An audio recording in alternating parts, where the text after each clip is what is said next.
with the creator of Beyond Dice, which is the game that you might be able to see behind us right now, and it's one of the most unique concepts pretty much that I've ever experienced. How did you come up with it? So I was in college and I was thinking about the kind of games that I want to make, and I wanted to experiment with different art styles, like really nice, pretty pictures that we would normally not see in games. And I also want to focus on making a game where you would work with the character instead of her just being an empty vessel for your controls. And I wanted to make where you have to take care of a person and your actions would actually reflect on how she felt about it. So of course the main character is blind. Yes. Is there a reason that you chose that disability specifically, or even a reason that you're exploring a disabled character? I like to have all different kinds of characters, and I wanted to have her disability not initially define her as a person, because she's quite traumatized and she's very scared.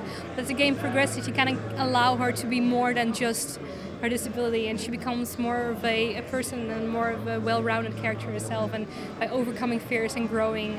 One concept I particularly liked is when she hears something and then comes closer to it and realizes it's not what she initially thought, and you do a really good way of expressing that visually. So how did you come up with that idea? It was one of those things while we were... So I did a lot of research about blindness in general, because, like I said, it was a graduation project. Everything I did had to be explained or be able to defend it in the whole process. And so one of the things we came up with is like how blind people navigate through life and what are the challenges that they face.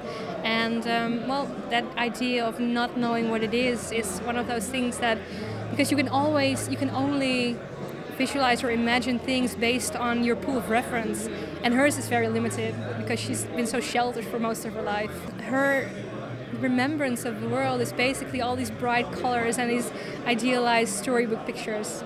Well, I guess my last question is just going to be to any aspiring game developers. I feel like you've made a really ambitious game, especially, for something that you really came up with all yourself. Do you have any advice for other people who are similarly inclined to chase their dreams and make an amazing game?